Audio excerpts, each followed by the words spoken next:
So there's a conspiracy that the Titanic didn't sink. And this isn't like no boat sank. Everybody was there. They saw it. People I died, think Chad was talking about this. I think Chad Oh, mentioned this. I think this has been mentioned, but not in depth. So continue. well, I'll give some highlights, sure. Okay, so here's the story. You got this big ship. It's being built. Everybody, loves it, wants to get on it, whatnot. It has a sister ship that's a few years older, right? And it's been cruising across the Atlantic for a while. But it was about at the end of its ropes, right? So they were about to retire it. And so the owners of the ship commissioned the Titanic to be the replacement.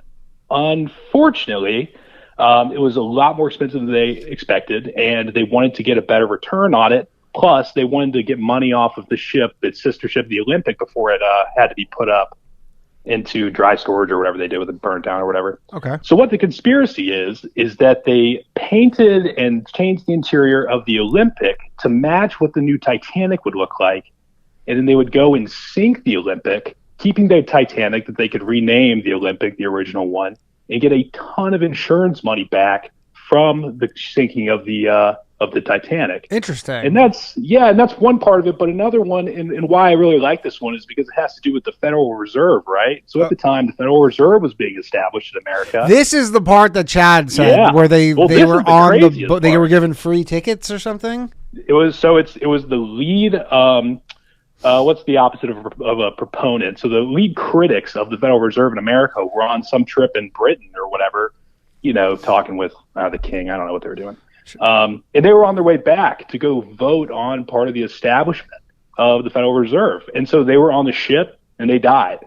So the conspiracy, adding on to this insurance scam, which is a really good one, people make a ton of money, great, is that the people who were, going to shut down the Fed died, and no one was there to replace them. So the movement to kill the Fed died early on. Interesting. And were these people going to be? Was there a concern that they would be effective in shutting down the Fed? Oh yeah. I'm pretty sure the Fed at the time was a really hotbed issue for people in Washington, not so much people in America, because I don't think people really knew what the implication would be 100 years later. No, right? Absolutely not. Yeah. So I think there is a book about this. I haven't read the book. I've gone through, some YouTube documentaries, and that could be bullshit. So there could be great evidence against this. But I'm looking on the Wikipedia page right now just so I can remember what the boat's name was. And there's only one real critic, and the guy's criticism is just like, who would do this so quickly? It's probably not feasible to do that. Do what so quickly? Just reshape the Olympic, reshape the boat, repaint it. Yeah, but the boats were sister ships. I mean, they looked nearly identical in size and stuff. So the question is, how many people do you have to fool? How many workers do you have to pay off? Yeah, just be like, hey, yeah. Yeah, millionaires back then could probably do it, right? Well, or the workers were on the ship. Yeah, absolutely. And honestly, not that many. But the point is that they sunk the ship intentionally. Yeah, exactly. So there are also all the things about the captain should have known that the iceberg was there, and he was making so many mistakes, and it's kind of in the movie. But the captain clearly made some really bad choices there that didn't make sense for captains at the time as well, in terms of what to do when you see certain size icebergs and whatnot. Right. And is there any indication of what how they was it an explosive or? No explosives back then, I don't think. I think it was literally just, the boat was so old and in bad shape that the Titanic probably would have been able to go over that iceberg with only having minimal damage, but because it was the older ship, gotcha. It wasn't the captain was like, it's not a big deal. The Titanic is fine to do this, and then he was in the wrong boat. Yeah, exactly. So the captain was paid. I know it's a good one. It's a good one because people have all seen the movie. And that seems like a very totally fine conspiracy theory.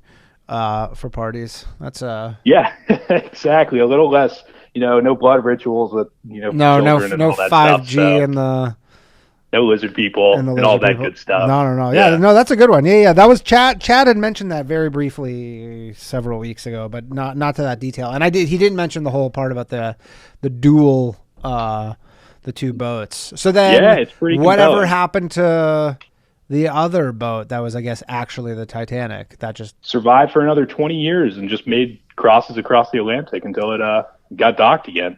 That's crazy. I mean, that'd be ballsy too if it was known that was the sister ship, for people to be taking that ship across the Atlantic.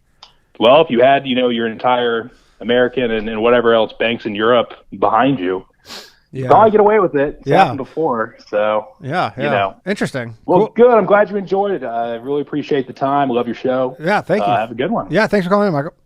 Yeah, see Take you. care. Bye.